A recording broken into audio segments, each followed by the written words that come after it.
कि इसी महाअभियान में देश में 3 कृषि कानून लाए गए थे।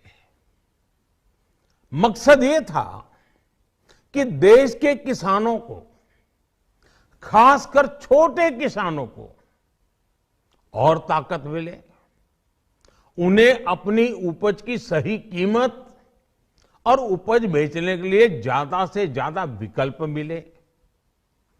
बरसों से ये मांग देश के किसान, देश के कृषि विशेषज्ञ, देश के कृषि अर्थशास्त्री, देश के किसान संगठन लगातार कर रहे थे।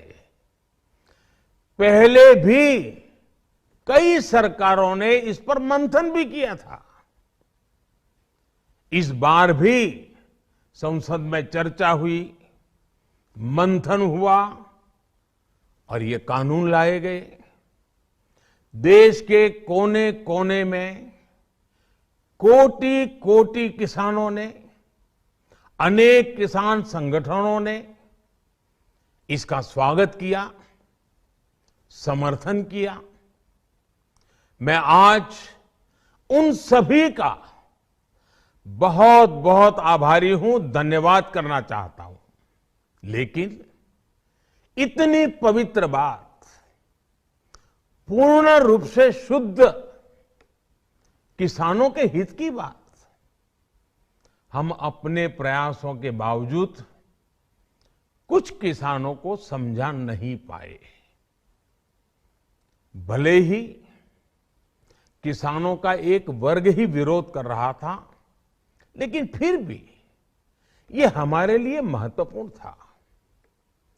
कृषि अर्थशास्त्रियों ने, वैज्ञानिकों ने, प्रगतिशील किसानों ने भी उन्हें कृषि कानूनों के महत्व को समझाने का भरपूर प्रयास भी किया। हम पूरी विनम्रता से, खुले मन से उन्हें समझाते रहे। अनेक माध्यमों से व्यक्तिगत और सामूहिक बातचीत भी लगातार होती रही। हमने किसानों की बातों को, उनके तर्क को समझने में भी कोई कोर कसर बाकी नहीं छोड़ी।